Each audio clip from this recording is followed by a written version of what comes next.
நான் உங்க திவ்யா. சமீபத்துல நம்மோட 3வது கண் Facebook பேஜ்ல ஒரு வீடியோவுல பதிவான அமானுஷ்ய ஒளிக்கீற்று பத்தின ஒரு தகவலை போஸ்ட் பண்ணிருந்தாங்க. அந்த இடத்தை தேடிதான் இப்போ நான் பயணம் செஞ்சிட்டு இருக்கேன். நான் சாமி புள்ளை, ஆணி மீது அமர்ந்து அருள்வாக்கு சொல்லும் ஒரு குட்டி சாமியார். இங்க வந்தப்ப எல்லாரும் உங்களை அம்மா அம்மான்னு சொல்லிட்டு இருந்தாங்க இல்லையா? எதுக்காக? சந்தானேஸ்வரி வடிமா என்னை பார்க்குறாங்க, அதனால அம்மா அம்மான்னு கூப்பிடுறாங்க. நான் இன்னைக்கு வேலூர்ல இருந்து 35 கிலோமீட்டர்ல இருக்கிற அக்ராவரம் அப்படிங்கிற ஊருக்கு போயிட்டு இருக்கேன். இந்த ஊர்ல செய்வினைகளை முற்றிலுமா அழிக்க ஒரு வாள் செஞ்சு கோவில்ல வச்சிருக்காங்க. அந்த வாளுக்கு பூஜை செய்யும் போது அது மேல ஒரு அமானுஷ்ய ஒளி வந்து போயிருக்கு. அந்த காட்சி ஒரு பக்தர் எடுத்த வீடியோவுல பதிவாயிருக்கு. அத பத்தி தெரிஞ்சுக்கதான் இன்னைக்கு நான் இங்க வந்திருக்கேன். இவர்தான் நமக்கு தகவல் கொடுத்தவரு. இவரோட பேரு ரவிச்சந்திரன். ஒரு தனியார் கம்பெனில மேனேஜரா வேலை பார்க்கறாரு. நான் அவரை சந்திச்சு பேசினேன். இவர் வேலூர்ல குடியிருக்காரு. தன் மனைவியோட உடல் பிரச்சனைய தீர்க்க இந்த கோவில்ல இருக்கிற ஒரு சாமியாரை தேடி வந்திருக்காரு. என்னுடைய மனைவி திடீர்னு ஒரு 1.5 மாதத்துக்கு முன்னாடி சடனாக எப்பவுமே இல்லாமல் வீசிங் ப்ராப்ளம் வந்துடுச்சு. அந்த வீசிங் ப்ராப்ளம் ஏன் எதுக்குன்னு நாங்கள் டாக்டர்கிட்ட போய் பார்த்தோம். அந்த டாக்டர்கிட்ட பார்த்தா ரிப்போர்ட்ஸ் எல்லாம் எடுத்து பார்த்துட்டு எல்லாமே நார்மல், இவங்களுக்கு வீசிங்கே கிடையாது, வர்றதுக்கு சான்சஸே இல்லைன்னு சொல்லிட்டாங்க. டாக்டர்களால என்ன கோளாறுன்னு கண்டுபிடிக்க முடியாத ஒரு பிரச்சனைக்கு இங்க நடக்கிற அமாவாசை யாகம் மூலமா தீர்வு காண முடியும்னு சாமியார் சொல்லியிருக்காரு.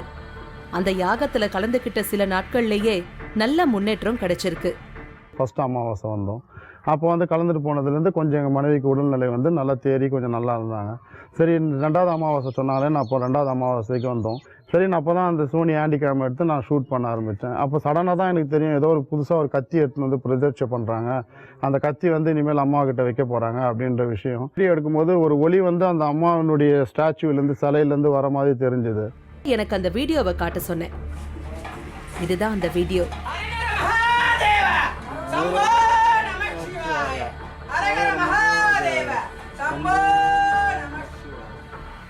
ஒரு ஒளி கீற்று மாதிரி ஏதோ ஒண்ணு பதிவாயிருக்கு.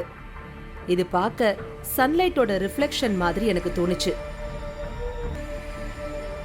இதுதான் அந்த அமானுஷ்யம் அரங்கேறிய சந்தான ஈஸ்வரி அம்மன் கோயில்.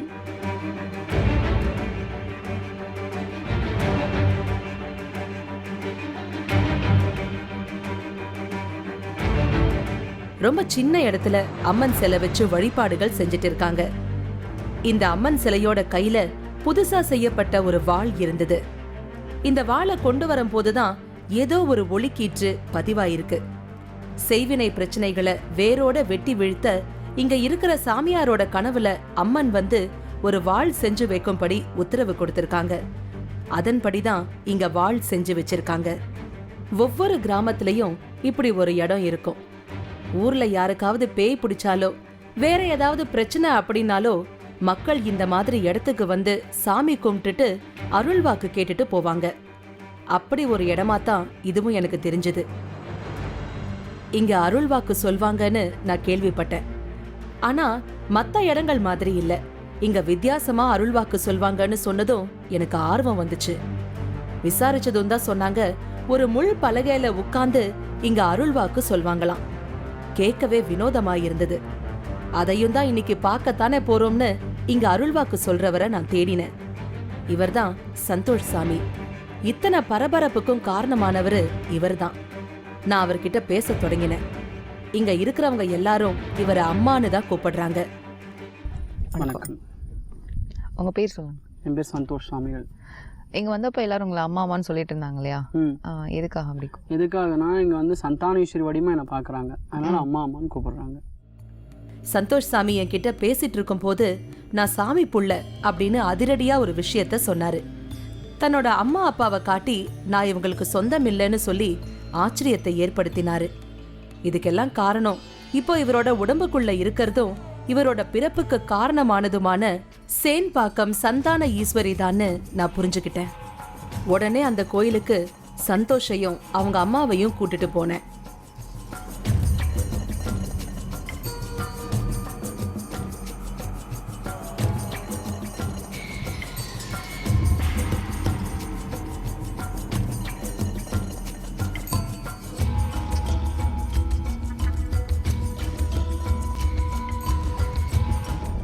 வேலூருக்கு பக்கத்துல இருக்கு சேன்பாக்கம் சந்தான ஈஸ்வரி கோயில்.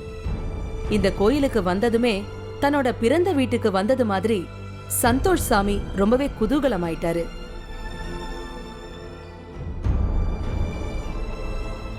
பத்தொன்பதாவது சித்தர் பீடம்னு போட்டிருந்தது. இங்க இருக்கிற கணேசன் சாமியார் தான் சந்தோஷ் சாமியாரோட குரு. கோயில நாங்க சுத்தி பார்த்தோம்.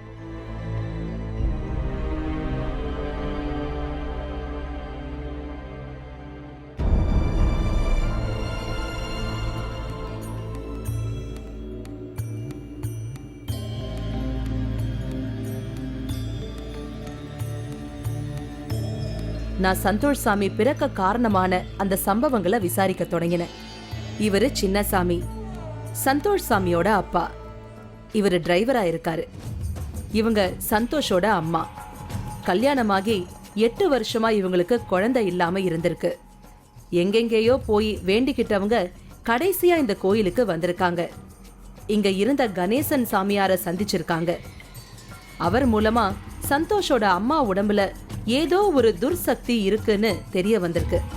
உடனே கணவன் மனைவி 2 பேரையும் இந்த கோயில்லையே கொஞ்ச காலம் தங்க வச்சிருக்காரு கணேசன் சாமி. அப்படி இந்த கோயில்ல கணவன் மனைவி 2 பேரும் தங்கியிருந்த சமயத்துல தான் சந்தோஷோட அம்மா உடம்புக்குள்ள ஒளி ரூபத்துல ஒரு உருவம் நுழைஞ்சிருக்கு. எங்கள் அம்மாவுக்கு குழந்தை இல்லாமல் இருந்துச்சு. எங்கள் அம்மாவுக்கு வந்து ஒரு 7 வருஷம் குழந்தை இருக்கும்போது அப்போ ஷேன்பாக்கம் சந்தானேஸ்வரி கோயில் இருக்குது. அங்கே எங்கள் குருநாதர் இருக்கிறார். அப்போ எங்கள் அம்மாவை கூட்டிகிட்டு போய்க்கிறோம் அந்த கோயிலுக்கு. அந்த அம்மாவை எங்கள் அம்மா கூட்டிகிட்டு போகும்போது வந்து எங்கள் அம்மா மேலே தீய சக்தி இருந்திருக்குது. அந்த தீய சக்தியை வந்து எங்கள் குருநாதர் விரட்டணும்னு சொன்னார். அதனால் விரட்டும் போது வந்து எங்கள் அம்மா வந்து கோயிலில் 7 மாதம் எங்கள் அம்மா நிற்க வச்சாங்க. 7 மாதம் நிற்க வைக்கும்போது எங்கள் அம்மாவும் எங்கள் அப்பா அந்த கோயிலே 2 பேர் தங்கினாங்க. தங்கும்போது வந்து எங்கள் அம்மா மேலே தீய சக்தி விலகி போகும்போது எங்கள் அம்மா கனவுல வந்து ஒரு வெள்ளை உருவம் வந்து எங்கள் அம்மா மேலே ஏறிச்சுன்னு எங்கள் அம்மா சொல்கிறாங்க.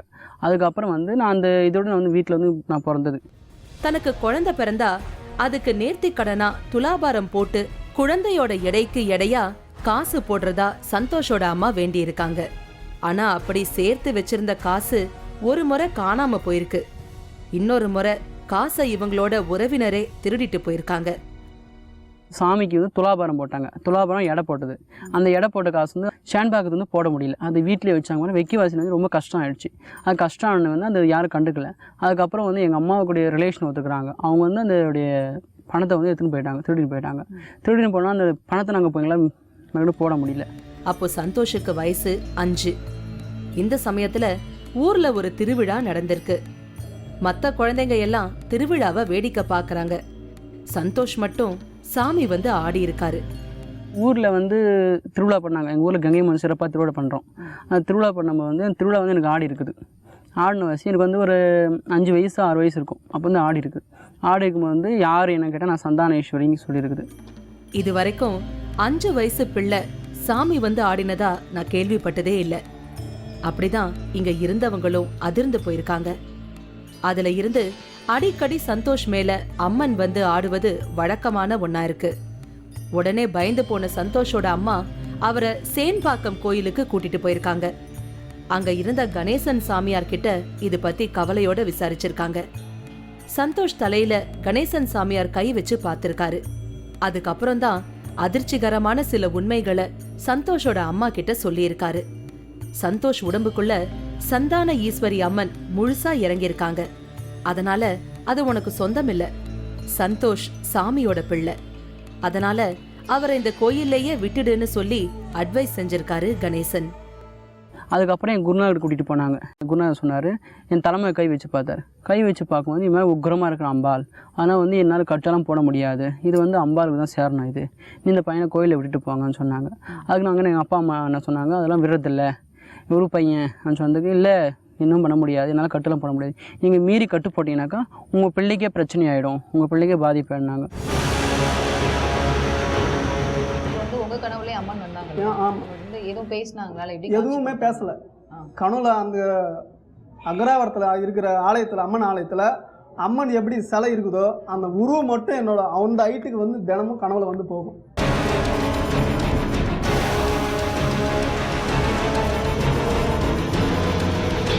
ஆச்சி மசாலா வழங்கும் 3வது கண் இடைவேளைக்கு பின் தொடரும்.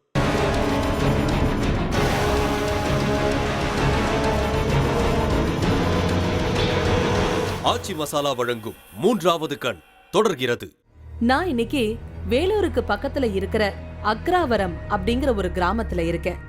இங்க இருக்கிற சந்தோஷ் சாமி 5 வயசுல இருந்து சாமி ஆடிக்கிட்டு இருக்காராம். அவரைத்தான் இன்னைக்கு நான் சந்திச்சு பேசிக்கிட்டு இருக்கேன். அந்த சின்ன வயசுலயே வேப்பிலைய எடுத்துக்கிட்டு பிரச்சனையோட இருக்கிறவங்களுக்கு விளையாட்டா மந்திரிக்க தொடங்கி இருக்காரு சந்தோஷ். சும்மா விளையாட்டு வாக்கில் வந்து வேப்பால் எடுத்து மந்திரம் போட்டு ஆரம்பித்தேன். எங்கள் ஊரில் ஒரு லேடிக்கு அவங்க நான் சுமாரானாங்க. சுமார் என்ன பண்ணேன், கொஞ்சம் கொஞ்சமாக அந்த மந்திரம் வந்து கொஞ்சம் நல்லா இது பண்ண ஆரம்பித்தேன். அப்படியே மந்திரத்தில் ஆரம்பித்து ஒருத்தர் அருள் வாக்கு சொல்கிற லெவலுக்கு வந்தோம். உடனே அது பலன் கொடுக்கவும் ஊர் மக்களும் சுத்து வட்டாரத்துல இருந்தும் இவரை தேடி கொஞ்சம் கொஞ்சமா மக்கள் வர தொடங்கி இருக்காங்க. இவங்க பத்மாவதி பெங்களூர்ல இருந்து வந்திருக்காங்க. 9 வயசுலயே சந்தோஷ் சாமி கிட்ட அருள் வாக்கு கேட்டிருக்காங்க. இப்போ இவங்க குடும்பத்துல ஒரு பிரச்சனைக்காக திரும்பவும் வாக்கு கேட்க வந்திருக்காங்க. தனக்கு 9 வயசுல வாக்கு சொன்னவரை தான் இப்பவும் பார்க்க போறோம்னு தெரியாம தான் இங்க வந்திருக்காங்க. இவரே தான் அவருன்னு தெரிஞ்சதும் ரொம்பவே சந்தோஷமா பேசினாங்க பத்மாவதி. சந்தோஷ் சாமிகள் பற்றி உங்களுக்கு எப்படி தெரியும்? சின்னப்பவே தெரியும். ஒரு 8-9 வயசில் வந்தோம் நாங்கள். எங்கள் பொண்ணு இருக்குதுங்க பக்கத்தில் ஊரில் ஒரு 4 வருஷம் நல்லா வாக்கு நல்லா சொல்லிச்சு. நானும் எங்கள் பொண்ணும் ஜவுளுன்னு இது பாரு என்ன அழகாக சொல்லிச்சு பாரு, 4 வருஷம்னா கூட நல்லா சொல்லிச்சு பாருன்ட்டு போனோம். அதோடு இது மறந்துட்டோம். ஒரு 8 வருஷம் பட்டு மறுபடியும் ஆணி மேலே உட்காந்து சொல்கிறாங்க பல அக்ராவத்தில் என்னாங்க. இதெல்லாம் இந்த அக்ராவரம் இதெல்லாம் அப்போ எங்களுக்கு தெரியாது. சரி இங்கே வந்தால் இந்த புள்ள ஐயோ இது பார்த்துமே நம்ம சின்ன வயசில் நான் அப்போ குடிச்சாங்க. இப்போது ஓடு போட்டுக்கிறாங்க. சரின்னுட்டு அப்போது சரி எங்கள் வாக்கு சொல்ல போனோம் சொல்கிறாங்க. ஒரு கட்டத்துல இவரோட ஆன்மீக ஈடுபாடு இன்னும் அதிகமாயிருக்கு. உடனே தாம் பிறக்க காரணமான சேம்பாக்கம் சந்தான ஈஸ்வரி கோயிலுக்கு போயிருக்காரு. அங்க இருந்த கணேசன் சாமிகளை தன்னோட குருவா ஏத்துக்கிட்டு மந்திர தீட்சை வாங்கியிருக்காரு. அவரும் சந்தோஷுக்கு முறையான மந்திரங்களை எல்லாம் சொல்லி கொடுத்திருக்காரு. சந்தோஷ் சாமி அம்மன் வழிபாடு செய்யும் சமயங்கள்ல இவர் மேல அம்மன் வந்து பிரச்சனையோட இங்க வரவங்களுக்கு அருள்வாக்கு கொடுக்கறாங்க. அதுல நிறைய பேருக்கு தீர்வு கிடைக்கிறதால வெளியூர்ல இருந்தெல்லாம் நிறைய பேர் இவரை தேடி வராங்க. இவரு சந்திரகுமார். பேய் பிசாசு செய்வினை இது பத்தி எல்லாம் நம்பிக்கை இல்லாதவரு. இவரோட வீட்டுல புதைச்சு வச்சிருந்த ஒரு மந்திரிச்ச தகட்டை கண்டுபிடிச்சு வெளியே எடுத்திருக்காரு சந்தோஷ் சாமி. என் பேர் சந்திரகுமாருங்க. நான் பெங்களூர் கேஜிஎஃப்லேருந்து வரேங்க. இங்கே எப்படி வந்தோன்னாக்கா அம்மா கிட்ட எங்கள் பெரியம்மா பையனால் வந்தோங்க. இங்கே அவர் வந்துட்டு எங்கள் கூப்பிட்டின்னு வந்தாருங்க. எப்படி கூப்பிட்டின்னு வந்தாருங்கன்னா வீட்டில் வந்துட்டு ரொம்ப பிரச்சனை மேலே பிரச்சனைங்க. எங்களுக்கு இது மேலெல்லாம் நம்பிக்கை கிடையாது. இப்போ இல்லைங்க, இதுக்கு முன்னாடி நம்பிக்கை கிடையாதுங்க. சரி அவர் கூட்டின்னு வந்து ஒரு சில பிரச்சனைக்காக வந்து நின்று பார்த்ததுங்க. சரி அம்மா வந்து சொன்னாங்க வாக்கில் இந்த மாதிரி உங்கள் வீட்டில் பிரச்சனை இருக்குது, செய்வினை இருக்குது, எடுக்கணும் அப்படின்ட்டுன்னு. அந்த செய்வினைன்றது எடுத்துகிட்டு இதுதான் செய்வினைன்றது காமிச்சாங்க. அது வச்சது வந்துட்டு எங்களுக்கு 96ல் வச்சாங்க. அது நாங்கள் இப்போ தான் இருக்கோம். 20 வருஷமாக தான் எந்த ஒரு வேலை இதுக்கு போனாலும் எதுவுமே வந்துட்டு ஓகே ஆகுறதில்ல.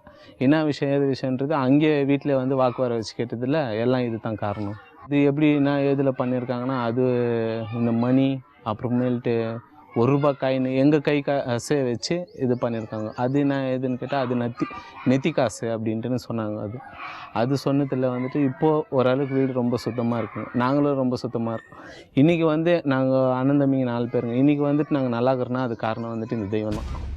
சந்தோஷ் சாமி தன்னோட அருள்வாக்கு மூலமா செய்வினை, பில்லி சூனியம், நோய் தொந்தரவு இப்படி பலவிதமான பிரச்சனைகளை தீர்த்து வைக்கிறதா சொல்றாரு. ஆனா செய்வினை பிரச்சனை மட்டும் அவ்வளவு சீக்கிரத்துல சரியாகாது. அதுக்கு காரணம் செய்வினை வச்சவங்க தன்னோட எதிரியோட நடவடிக்கைகளை தொடர்ந்து கவனிச்சுக்கிட்டே இருப்பாங்க. அவங்க எங்கேயாவது செய்வினை எடுக்க பூஜை நடத்தினது தெரிஞ்சா உடனே மறுபடியும் செய்வினையை ஏவி விடுவாங்க. செய்வினை பிரச்சனையில மட்டும் இப்படி தொடர்ந்து சில நெருக்கடிகளை சந்திச்சிருக்காரு சந்தோஷ் சாமி. ஒரு நாள் சந்தோஷ் சாமிக்கு உள்ளுணர்வுல அம்மனோட ஒரு செய்தி கிடைச்சிருக்கு.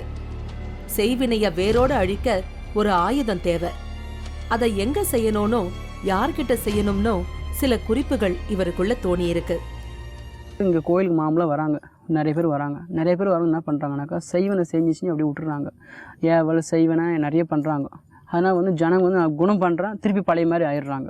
அதனால் வந்து அவங்கள்ட்ட சொல்லி அழுதாங்க.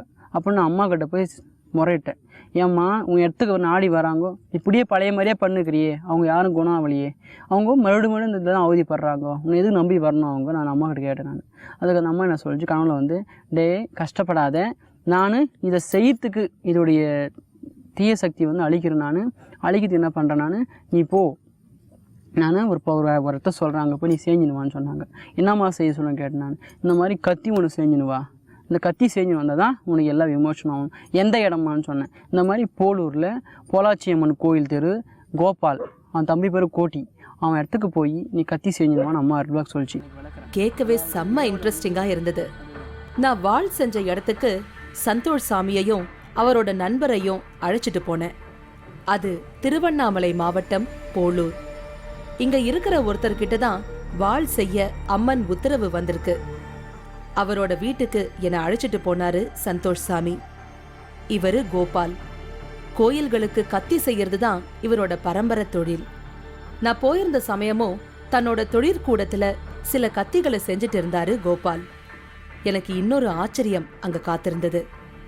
அம்மன் உத்தரவு வந்ததும் கத்தி செய்ய ஆளை தேடி போலூருக்கு வந்திருக்காரு சந்தோஷ் சாமி. அதே சமயம் சந்தோஷ் சாமி இங்க வர்றதுக்கு முன்னாடியே கோபாலுக்கு ஒரு கனவு வந்திருக்கு. அதுல சந்தான ஈஸ்வரி அம்மனோட உருவமும் அந்த இடமும் ஒரு காட்சியா வந்து வந்து போயிருக்கு. அந்த சமயத்துல தான் சந்தோஷ் சாமி இங்க வந்து அம்மனுக்கு ஒரு வாழ் செய்யணும்னு சந்தான ஈஸ்வரி படத்தை காட்டியிருக்காரு. அந்த அம்மன் படத்தை பார்த்ததுமே பதறி போயிருக்காரு கோபால். இப்போ வந்து உங்க கனவுலயே அம்மன் வந்தாங்க, வந்து எதுவும் பேசினாங்களா? எதுவுமே பேசல. கனவுல அந்த அக்ராவரத்தில் இருக்கிற ஆலயத்தில், அம்மன் ஆலயத்தில் அம்மன் எப்படி சிலை இருக்குதோ அந்த உருவம் மட்டும் என்னோட அந்த ஹைட்டுக்கு வந்து தினமும் கனவுல வந்து போகும். சந்தோஷ் சாமிக்கும் கோபாலுக்கும் 2 பேருக்கும் ஒரே மாதிரியான அம்மனோட காட்சி கிடைச்சிருக்கிறத பத்தி இன்னிக்கும் இங்க இருக்கிற எல்லாரும் சிலிர்ப்போட பேசி வியக்கறாங்க. நானும் இதை கேட்டு பிரமிச்சுதான் போனேன். அதுக்கப்புறம் ஒரே நாள்ல அம்மனுக்கு கத்தி செஞ்சு எடுத்துக்கிட்டு தன் குடும்பத்தோட கோயிலுக்கு வந்து கொடுத்திருக்காரு கோபால். போலூர்ல இருந்து நான் திரும்பவும் சந்தோஷ் சாமிகளை அழைச்சுக்கிட்டு அக்ராவரம் திரும்பி வந்தேன்.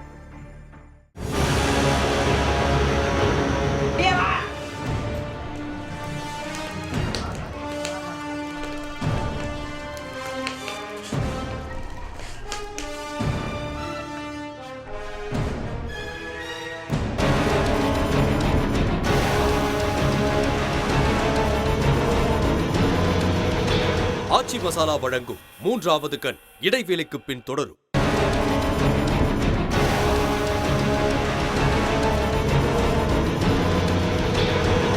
ஆச்சி மசாலா வழங்கும் 3வது கண் தொடர்கிறது. இன்னைக்கு நான் வேலூருக்கு பக்கத்துல இருக்கிற அக்ராவரம் அப்படிங்கிற கிராமத்துல இருக்கேன். 5 வயசுல சாமி ஆட தொடங்கி இப்போ சாமியாராகி பிரச்சனைகளை அமாவாசை யாகம் மூலமா தீர்த்து வைக்கிறதா சொல்றாரு சந்தோஷ் சாமி. அவரோட தான் இன்னைக்கு நான் பேசிக்கிட்டு இருக்கேன். இவர் நடத்துற அமாவாசை யாகம் தான் எல்லா விதமான பிரச்சனைகளையும் தீர்க்கும்னு சொல்லப்படுது. இன்னைக்கு அமாவாசை யாகத்துக்கான ஏற்பாடுகள் நடந்துகிட்டு இருந்தது. இன்னைக்கு நடக்க போற யாகத்திலையும் நான் கலந்துக்க போறேன். அப்போ அவரு முள்பலகை மேல உட்கார்ந்து அருள்வாக்கு சொல்றதையெல்லாம் நான் பார்க்க ஆர்வத்தோட காத்துட்டு இருக்கேன். அமாவாசை யாகம் தொடங்கிச்சு.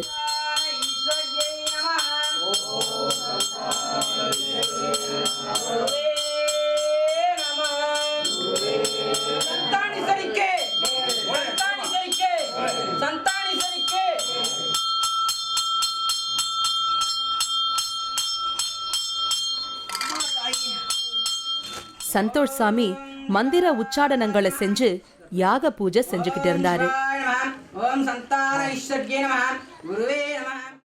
நான் கூடவே இருந்து இங்க நடக்கிறதையெல்லாம் கவனிச்சுக்கிட்டு இருந்தேன். இவரு சாதாரணமா இருக்கும் போது அருள்வாக்கு சொல்றதில்ல. ஆணிப்பலகை மேல உட்காரும் போது மட்டும்தான் இவருக்குள்ள அம்மனோட அருள் வரும்னு எனக்கு சொல்லியிருந்தாங்க. இப்போ முள் பலகையில உட்கார்ந்து சந்தோஷ் சாமி யாகம் நடத்திக்கிட்டு இருக்காரு. இவரை தேடி வர எல்லாரும் சந்தோஷ் சாமிய ஒரு அம்மனாத்தான் பாக்குறாங்க. அதனாலதான் இவரு முள் பலகை மேல உட்கார்ந்து அருள்வாக்கு சொல்ல தயாரானதுமே இவருக்கு கற்பூர ஆரத்தி எல்லாம் காட்டி வழிபாடு செய்யறாங்க. இவரை எல்லாரும் ஒரு சாமியா பாக்குறாங்க அப்படிங்கறதே எனக்கு ஒரு ஆச்சரியத்தை கொடுத்தது. அருள்வாக்கு கேட்க வந்தவங்க எல்லாம் ஒவ்வொருத்தரா வந்து இவருக்கு எதிரில உட்கார்றாங்க. குழந்தை இல்லைன்னு வந்த ஒரு தம்பதிக்கு ஒரு குழந்தை பொம்மைய மந்திரிச்சு கொடுத்தாரு. ஆனா அத கொடுத்துட்டு அந்த பொண்ணையே கொஞ்ச நேரம் பார்த்துக்கிட்டு ஆவேசமா கத்த தொடங்கிட்டாரு சந்தோஷ் சாமி. அந்த பொண்ணோட உடம்புல ஒரு துர்சக்தி இருக்குன்னு சொல்லி அத வெளியே வர சொல்லி மிரட்டினாரு. அவளுக்கு கொடுத்த குழந்தை பொம்மைய திரும்ப வாங்கி ஒரு ஆணி செருப்புல வச்சு ஏதோ பூஜைகளை செஞ்சாரு. அவங்க தலையில ஒரு எலுமிச்சை பழத்தை வைக்க சொன்னாரு. கொஞ்ச நேரம் ஏதேதோ பூஜைகளை செஞ்சாரு. அவங்களோட தலைமுடிய அவிழ்த்து விட சொன்னாரு. தலைமுடிய அவிழ்த்த தன் கணவரை பார்த்து அந்த பொண்ணு கோபத்தோட சீர்னாங்க. அடுத்து இவங்க ஏதோ கத்தி ஆர்ப்பாட்டம் செய்ய போற மாதிரி ஒரு சூழல் அங்க இருந்தது. அத புரிஞ்சுக்கிட்ட சந்தோஷ் சாமி அவங்களுக்கு தனியா சில பூஜைகளை அப்புறமா செய்யலாம்னு அவங்கள வெளியே அனுப்பிட்டாரு. எனக்கு எதுவுமே புரியல. யாகம் முடிஞ்சதும் நான் சந்தோஷ் சாமிய சந்திச்சு பேசினேன். விளையாட்டா ஆரம்பிச்ச இவரோட ஆன்மீக பயணம் கொஞ்சம் கொஞ்சமா இப்போ தீவிரம் அடைய தொடங்கி இருக்கு. அடுத்ததா இந்த இடத்துல ஒரு சிவன் கோயில் கட்ட அம்மனோட உத்தரவு இவருக்கு கிடைச்சிருக்கு. அதுக்காக இப்போ நாடு முழுவதும் இருக்கிற ஜோதிர்லிங்கங்களை தரிசனம் செய்ய தொடங்கியிருக்காரு சந்தோஷ் சாமி. இனி தன்னோட ஆன்மீக பயணம் இன்னும் கடுமையானதா மாறும்னு சந்தோஷ் சாமி என்கிட்ட பேசும்போது குறிப்பிட்டாரு. இதுவரை நீங்கள் வந்துட்டு 8 ஜோதிர்லிங்கம் பார்த்துருக்கீங்க இல்லையா? ஒவ்வொரு ஜோதிர்லிங்கம் பார்த்துட்டு போகும்போது ஒவ்வொரு நிலையை கடந்து போயிட்டு இருக்கீங்க. நீங்கள் 12வது ஜோதிர்லிங்கம் பார்க்குறது என்ன நிலைமையில இருப்பீங்க அப்படின்னு சொல்லிட்டு அம்பாள் உங்களுக்கு சொல்லியிருக்காங்களா? அது சொல்லலாம். இங்கே சிவன் அமைச்சோன்னா மௌனம் ஆவேன். இன்னும் சில வருஷம் கழிச்சு கோவணமும் மௌனமும் தான் இவரோட ஆன்மீகம்னு அவர் சொன்னது எனக்கு ஆச்சரியத்தை ஏற்படுத்துச்சு. ஆனா அடுத்து இவர் சொன்னது என்ன அதிர்ச்சியில உறைய வச்சுது. 35 வயசுல தான் சமாதி அடைய போறதா அறிவிச்சிருக்காரு சந்தோஷ் சாமி. இதையெல்லாம் எப்படி எடுத்துக்கிறதுனே எனக்கு புரியல. ஒரு அமானுஷ்ய ஒளிக்கீற்று பதிவான வீடியோவை பார்க்க தான் நான் இங்க வந்தேன். ஆனா இங்க இந்த சந்தோஷ் சாமியோட வாழ்க்கையே ஒரு புதிர் மாதிரி தான் இருக்கு. நான் சந்தோஷ் சாமி கிட்ட சொல்லிட்டு அங்கிருந்து புறப்பட்டேன். இன்னைக்கு எனக்கு பலவிதமான அனுபவங்கள் கிடைச்சிருக்கு. வேறு ஒரு வித்தியாசமான அனுபவத்தோட மீண்டும் நான் உங்களை சந்திக்கிறேன். அதுவரை உங்களிடமிருந்து விடைபெறுகிறேன்.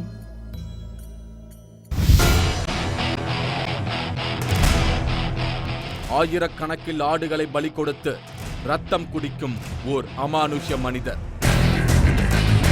ரத்தத்தை குடிச்சு மக்களுக்கு சேவை செய்கிறது தான் அவரோட வேலை. திருச்சியை கதிகலக்கிய வினோத திருவிழா. நீங்களும் இந்த திகில் பயணத்தில் கலந்து கொள்ள ஒரு வாய்ப்பு. 3வது கண் டிவி ஷோ என்ற ஃபேஸ்புக் பக்கத்தில் எங்களோடு இணைந்திடுங்கள். உங்களது அமானுஷ்ய அனுபவங்களை பதிவு செய்து இந்த நிகழ்ச்சியில் பங்கு பெறும் வாய்ப்பை பெறுங்கள்.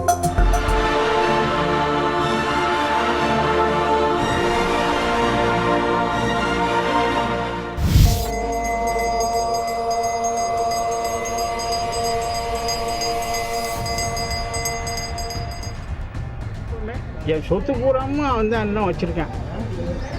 எனக்கு பலவிதமான தொழிலெல்லாம் கட்டி வச்சு நிம்மதி இல்லாத வாழ்க்கையை என்னை வாழ வச்சுக்கிட்டு இருக்கேன். Cái